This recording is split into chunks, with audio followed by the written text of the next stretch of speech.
কল্পনা করুন, রাতের অন্ধকারে হঠাৎ একটি ছোট আগুন। কেউ ভাবতেও পারেনি এই ছোট আগুনই কয়েকদিনের মধ্যে পুরো শহরকে নরকে পরিণত করবে। ১৬৬৬ সালে লন্ডনে ঠিক এমনটাই হয়েছিল। একটি বেকারির ছোট আগুন ধ্বংস করে দিয়েছিল হাজার হাজার ঘরবাড়ি এবং বদলে দিয়েছিল পুরো শহরের ইতিহাস। কিন্তু এই আগুন কিভাবে শুরু হয়েছিল আর কেন কেউ এটাকে থামাতে পারেনি, সেটাই জানব আজকের ভিডিওতে। ১৬৬৬ সালের সেপ্টেম্বর মাস। ইংল্যান্ডের রাজধানী লন্ডন শহর তখন এক অস্থির সময় অতিক্রম করছে। গত বছরের ভয়াবহ প্লেগের মহামারীতে শহরের প্রায় ১/৫ মানুষ মারা গিয়েছিল। রাজা দ্বিতীয় চার্লসের দরবার তখনও শহর থেকে কিছুটা দূরে অক্সফোর্ডে অবস্থান করছিল, কারণ লন্ডন তখনও পুরোপুরি নিরাপদ বলে মনে করা হচ্ছিল না। এই প্লেগের আতঙ্ক কাটিয়ে ওঠার আগেই ২রা সেপ্টেম্বর রোববার গভীর রাতে ইতিহাসের সবচেয়ে ধ্বংসাত্মক একটি অগ্নিকাণ্ডের সূত্রপাত ঘটে, যা লন্ডনের মহা অগ্নিকাণ্ড নামে পরিচিত। এই নিবন্ধে ১৬৬৬ সালের সেই ৪ দিনের ভয়াবহ অগ্নিকাণ্ডের ঘটনা, তার পটভূমি, বিস্তার, পরিণতি এবং লন্ডন শহরের ওপর তার দীর্ঘমেয়াদী প্রভাব নিয়ে আলোচনা করা হবে। ইতিহাসের তথ্যের ভিত্তিতেই বর্ণনা করা হবে, কোনো কল্পনার আশ্রয় না নিয়ে। ১৭০০ শতকের মধ্যভাগে লন্ডন ছিল ব্রিটেনের বৃহত্তম এবং পশ্চিমা বিশ্বের তৃতীয় বৃহত্তম শহর, যার জনসংখ্যা ছিল প্রায় ৩ থেকে ৪ লক্ষ। তবে এই বিশাল শহরের মূল অংশ তথা সিটি অফ লন্ডন ছিল আয়তনে মাত্র ৭০০ একর, প্রায় ২.৮ বর্গ কিলোমিটার জুড়ে বিস্তৃত, এবং এর বাসিন্দা ছিল প্রায় ৮০,০০০। শহরটি প্রাচীন রোমান প্রাচীর দিয়ে ঘেরা ছিল এবং এর বাইরেও শোরডিচ, হোলবর্ন, সাউথওয়ার্কের মতো বস্তি এলাকা গড়ে উঠেছিল। এই সময়কার লন্ডন ছিল আগুনের জন্য একটি টিন্ডার বক্সের মতো। শহরের অধিকাংশ ভবন ছিল কাঠের তৈরি এবং বাড়িগুলির ওপরের তলাগুলো নিচের তলার চেয়ে চওড়া হতো, যাকে জেটি বলা হতো। এর ফলে সরু গলিগুলোর ওপর দিয়ে বাড়ির ছাদগুলো প্রায় পরস্পরকে ছুঁয়ে যেত, যা আগুন দ্রুত ছড়িয়ে পড়ার আদর্শ পরিবেশ সৃষ্টি করেছিল। যদিও শতাব্দীর পর শতাব্দী ধরে কাঠের বাড়ি ও খড়ের ছাউনি নিষিদ্ধ করার নিয়ম ছিল, তবুও এসব সস্তা উপকরণের ব্যবহার ছিল অপ্রতিরোধ্য। টেমস নদীর তীরবর্তী এলাকা ছিল সবচেয়ে ঝুঁকিপূর্ণ। সেখানে গোডাউনগুলিতে আলকাতরা, পিচ, শন, বারুদের মতো দাহ্য পদার্থ মজুদ থাকত। পাশাপাশি গরিব মানুষেরা সেখানে কাঠের ভগ্নদশ বস্তিতে বাস করত। লন্ডনের টাওয়ারেও বিপুল পরিমাণ প্রায় ৫০০ থেকে ৬০০ টন বারুদ মজুদ ছিল। শহরের সরু গলিপথগুলি ছিল যানজটপূর্ণ এবং যে কোনো জরুরি অবস্থায় চলাচলের অনুপযোগী। ১৬৬৫ সালে রাজা দ্বিতীয় চার্লস লন্ডনের মেয়রকে সতর্ক করে দিয়েছিলেন যে এই সরু রাস্তা ও ঝুলন্ত কাঠের বাড়িগুলো ভয়াবহ অগ্নিকাণ্ডের কারণ হতে পারে, কিন্তু সেই সতর্কতা অবহেলিত হয়। সে যুগে কোনো সংগঠিত দমকল বাহিনী ছিল না। আগুন নেভানোর দায়িত্ব ছিল স্থানীয় সম্প্রদায়ের ওপর। প্রতিটি প্যারিশ গির্জায় চামড়ার বালতি, কুড়াল, লম্বা মই এবং বাড়ি ভাঙার জন্য লোহার হুক রাখা বাধ্যতামূলক ছিল। আগুন নিয়ন্ত্রণের প্রধান পদ্ধতি ছিল আগুনের পথ থেকে ঘরবাড়ি ভেঙে ফেলে ফায়ার ব্রেক বা নিরোধক অঞ্চল সৃষ্টি করা। কখনো কখনো বারুদের বিস্ফোরণে দ্রুত বাড়ি ভেঙে ফেলা হতো। শনিবার রাতের শেষ প্রহরে ২রা সেপ্টেম্বর রোববার ভোর রাত ১টা থেকে ২টোর মধ্যে রাজার বেকার টমাস ফ্যারিনারের পুডিং লেনের বেকালিতে আগুন লাগে। ধারণা করা হয় রাতের বেলা চুলার আগুন পুরোপুরি নিভিয়ে ফেলা হয়নি, তারই একটি স্ফুলিঙ্গ চুলার পাশে রাখা কাঠের গুঁড়ি বা খড়ের উপর পড়লে আগুনের সূত্রপাত ঘটে। বেকারির মালিকসহ পরিবারের সদস্যরা ওপরের তলা দিয়ে পালিয়ে গেলেও এক ভৃত্য, চাকরানী, প্রথম প্রাণহানি হিসাবে নিহত হয়। পূর্ব থেকে প্রবাহিত প্রবল বাতাসের কারণে আগুন দ্রুত ছড়িয়ে পড়ে। মাত্র ১ ঘণ্টার মধ্যে এটি লন্ডন ব্রিজের দিকে ধেয়ে যায়।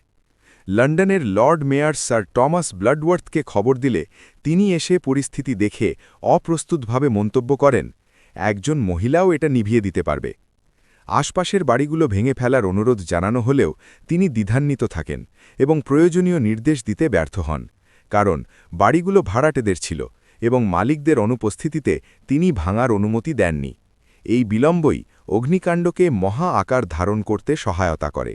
সোমবার সকালে আগুন লন্ডনের কেন্দ্রস্থলের দিকে উত্তর দিকে ধেয়ে যায়। বিখ্যাত ডায়েরি লেখক স্যামুয়েল পেপিস, যিনি এই ঘটনার প্রত্যক্ষদর্শী ছিলেন, তিনি টাওয়ার অফ লন্ডন থেকে আগুন দেখেন এবং ভীত হয়ে রাজা দ্বিতীয় চার্লসকে খবর দেন। রাজা তখন লর্ড মেয়রকে পর্যাপ্ত বাড়ি ভেঙে ফেলার নির্দেশ দেন, কিন্তু ততক্ষণে আগুন এত শক্তিশালী হয়ে গিয়েছিল যে এটি একসঙ্গে ২০টি বাড়ি ভেঙে ফেলার পরও তার গতি থামানো যায়নি। এই সময় জনমনে গুজব ছড়িয়ে পড়ে যে ইংল্যান্ডের শত্রু দ্বিতীয় ইঙ্গো ওলন্দাজ যুদ্ধে লিপ্ত ফরাসি ও ওলন্দাজরা এই আগুন লাগিয়েছে। এর ফলে বিদেশিদের উপর চরম সহিংসতা শুরু হয়। মঙ্গলবার ছিল সবচেয়ে ধ্বংসাত্মক দিন। আগুন পশ্চিম দিকে ছড়িয়ে চিপসাইডের মতো ব্যস্ত বাণিজ্যিক এলাকা গ্রাস করে। এরপর এটি ফ্লিট স্ট্রিট ধরে এগিয়ে সেন্ট পলস ক্যাথিড্রালকে ঘিরে ফেলে। ক্যাথিড্রালটির চারপাশে মেরামতির কাজ চলছিল বলে ভাড়া দিয়ে ঘেরা ছিল, যা সহজেই আগুন ধরে যায়। গলিত সীসার ছাদ গলে লুডগেট হিল বেয়ে নদীর দিকে ধাবিত হয় এবং পাথরের গাঁথুনি বিস্ফোরিত হতে থাকে। কয়েক ঘণ্টার মধ্যে বিশাল ক্যাথিড্রালটি ধ্বংসস্তূপে পরিণত হয়। এদিন আগুন টেমস নদীর ওপর ফ্লিট সেতু অতিক্রম করে রাজপ্রাসাদ হোয়াইটহলকে হুমকির মুখে ফেলে। বুধবার নাগাদ পরিস্থিতির উন্নতি শুরু হয়। সবচেয়ে বড় ভূমিকা রাখে দুটি ঘটনা। ১. প্রবল পূর্বী বাতাস দমে আসে এবং দিক পরিবর্তন করে। ২. টাওয়ার অফ লন্ডনের সৈন্যরা বারুদের বিস্ফোরণ ঘটিয়ে কার্যকর ফায়ার ব্রেক সৃষ্টি করতে সক্ষম হয়, যা পূর্ব দিকে আগুন ছড়াতে বাধা দেয়। এই সম্মিলিত প্রচেষ্টায় বুধবার সন্ধে নাগাদ আগুনের তীব্রতা কমে আসে এবং বৃহস্পতিবার পুরোপুরি নেভানো সম্ভব হয়। ৪ দিনের এই অগ্নিকাণ্ডে লন্ডনের মধ্যযুগীয় শহরের প্রায় ৩৭৩ একর এলাকা, সিটি অফ লন্ডনের ৮০% এলাকা পুড়ে ছাই হয়ে যায়। ধ্বংসের পরিমাণ ছিল অভাবনীয়। ঘরবাড়ি প্রায় ১৩,২০০ থেকে ১৩,৫০০টি বাড়ি পুড়ে যায়। গির্জা, সেন্ট পলস ক্যাথেড্রাল সহ মোট ৮৭টি প্যারিস গির্জা ধ্বংস হয়। অন্যান্য স্থাপনা, royal exchange, custom house, guild হল, ৪৪টি কোম্পানি হল, ৩টি পশ্চিমী শহরের গেট, লুডগেট, নিউগেট এবং অ্যাল্ডার্স গেট এবং কারাগারগুলো ধ্বংস হয়। গৃহহীন মানুষ, শহরের মোট ৮০,০০০ বাসিন্দার মধ্যে প্রায় ৬৫,০০০ থেকে ৭০,০০০ মানুষ গৃহহীন হয়ে পড়ে। প্রাণহানির সংখ্যা নিয়ে ঐতিহাসিকদের মধ্যে বিতর্ক আছে। সরকারিভাবে মাত্র ৬ জনের মৃত্যুর নথি পাওয়া গেছে, কিন্তু এই সংখ্যা নিয়ে সন্দেহ আছে, কারণ মধ্যবিত্ত ও দরিদ্র মানুষের মৃত্যুর কোনো নথি রখা হতো না এবং আগুনের প্রচণ্ড তাপে অনেক মৃতদেহ সম্পূর্ণ পুড়ে ছাই হয়ে যেতে পারে। জন এভেলিন তার ডায়ারিতে মৃত মানুষের পোড়া গন্ধের উল্লেখ করেছেন, যা ইঙ্গিত দেয় প্রাণহানি সম্ভবত আরও বেশি ছিল। হাজার হাজার গৃহহীন মানুষ মুরফিল্ডসের মতো খোলা ময়দানে আশ্রয় নেয়। রাজা দ্বিতীয় চার্লস এই উদ্বাস্তুদের নিয়ে শহরে বিদ্রোহের আশঙ্কা করেছিলেন এবং তাদের লন্ডনের বাইরে চলে যেতে উৎসাহিত করেছিলেন। তিনি নিজেও মুরফিল্ডসে গিয়ে মানুষকে আশ্বস্ত করেন যে এই আগুন বিদেশি ষড়যন্ত্র নয়, বরং ঈশ্বরের ইচ্ছা। কিন্তু সাধারণ মানুষ তা বিশ্বাস করতে রাজি ছিল না। সেপ্টেম্বরের শেষে ফরাসি ঘড়ি নির্মাতা রবার্ট হুবার্ট স্বীকার করে যে সে এবং ২৩ জন ষড়যন্ত্রকারী পুডিং লেনে আগুন লাগিয়েছিল। যদিও তার বিবরণে অসঙ্গতি ছিল এবং প্রমাণ পাওয়া যায় যে সে আগুন লাগানোর সময় লন্ডনে ছিল না, তবুও তাকে দোষী সাব্যস্ত করে ফাঁসি দেওয়া হয়। সংসদীয় তদন্ত কমিটি ১৬৬৭ সালের জানুয়ারিতে জানায় আগুন ছিল ঈশ্বরের হাত, এক প্রচণ্ড বাতাস এবং অত্যন্ত শুষ্ক ঋতুর ফল। কিন্তু জনমনে আগুন লাগানোর পেছনে ক্যাথলিকদের ষড়যন্ত্রের কথা বহুদিন ধরে প্রচলিত ছিল। ১৬৮১ সালে মনুমেন্ট স্তম্ভে খোদাই করা শিলালিপিতে পোপবাদীদের দোষারোপ করা হয়, যা ১৮৩০ সাল পর্যন্ত বলবৎ ছিল। আগুন নেভার কয়েকদিনের মধ্যেই ক্রিস্টোফার রেন, জন এভেলিন এবং রবার্ট হুক রাজার কাছে পুনর্নির্মাণের জন্য ৩টি ভিন্ন পরিকল্পনা পেশ করেন। এই পরিকল্পনাগুলো ছিল মহৎ, যেখানে প্রশস্ত রাস্তা এবং উন্মুক্ত স্থানের কথা বলা হয়েছিল, কিন্তু জমির মালিকানা এবং পুরনো সীমানা নিয়ে জটিলতার কারণে সেগুলো বাস্তবায়িত হয়নি। ফলশ্রুত লন্ডন পুনর্নির্মিত হয়েছিল আগের সেই মধ্যযুগীয় সরু গলিপথের উপরেই। তবে নির্মাণশৈলীতে বড় পরিবর্তন আসে। ১৬৬৭ সালের পুনর্নির্মাণ আইন অনুযায়ী নতুন বাড়িগুলো ইট বা পাথরের তৈরি বাধ্যতামূলক করা হয়, রাস্তার প্রস্থ নির্ধারণ করা হয় এবং ঝুলন্ত তলা নিষিদ্ধ করা হয়। ক্রিস্টোফার রেন এই পুনর্নির্মাণে প্রধান ভূমিকা রাখেন। তিনি নতুন সেন্ট পলস ক্যাথেড্রাল সহ আরও ৫১টি গির্জার নকশা করেন। অগ্নিকাণ্ডের সূত্রপাত স্থল পুডিং লেনের কাছে দ্য মনুমেন্ট নির্মাণ করা হয়, যা ৬১.৫ মিটার উঁচু একটি স্তম্ভ এবং এটি ক্রিস্টোফার রেনেরই নকশা করা। এই অগ্নিকাণ্ডের একটি ইতিবাচক প্রভাব ছিল যে এটি ১৬৬৫ সালের প্লেগের প্রকোপ থেকে লন্ডনবাসীকে মুক্তি দেয়।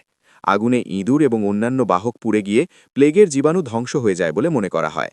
পুনর্নির্মাণের ফলে সৃষ্ট বিপুল চাহিদা লন্ডনের অর্থনীতিতে গতি আনে ১৬৬৭ সালে নিকোলাস বারবন প্রথম অগ্নিবীমা কোম্পানি প্রতিষ্ঠা করেন যা আধুনিক বীমা ব্যবস্থার ভিত্তি স্থাপন করে ১৬৬৬ সালের লন্ডনের মহা অগ্নিকাণ্ড ছিল একটি ভয়াবহ বিপর্যয় যা শহরটির চেহারা এবং ইতিহাসে চিরস্থায়ী ছাপ ফেলে এটি ছিল কাঠের শহর অনিয়ন্ত্রিত নগরায়ন দুর্বল নেতৃত্ব এবং প্রবল বাতাসের মিলিত ফল কয়েক হাজার বাড়ি এবং অসংখ্য ঐতিহাসিক স্থাপনা পুড়ে গেলেও এই বিপর্যয় লন্ডনকে আধুনিক এবং আরও পরিকল্পিত শহর হিসেবে গড়ে তোলার পথ তৈরি করে দেয় প্লেগের অবসান উন্নত নির্মাণশৈলী এবং বীমা ব্যবস্থার সূচনার মাধ্যমে এই অগ্নিকাণ্ড লন্ডনের ইতিহাসে একটি গুরুত্বপূর্ণ মোড় হিসেবে বিবেচিত হয় ১৬৬৬ সালের সেই ভয়াবহ আগুন শুধু একটি শহরকে ধ্বংস করেনি বরং লন্ডনের ইতিহাসকে নতুন করে গড়ে তুলেছিল ইতিহাসে এমন আরও অনেক রহস্য আর অজানা গল্প লুকিয়ে আছে যদি এমন সত্য ঘটনা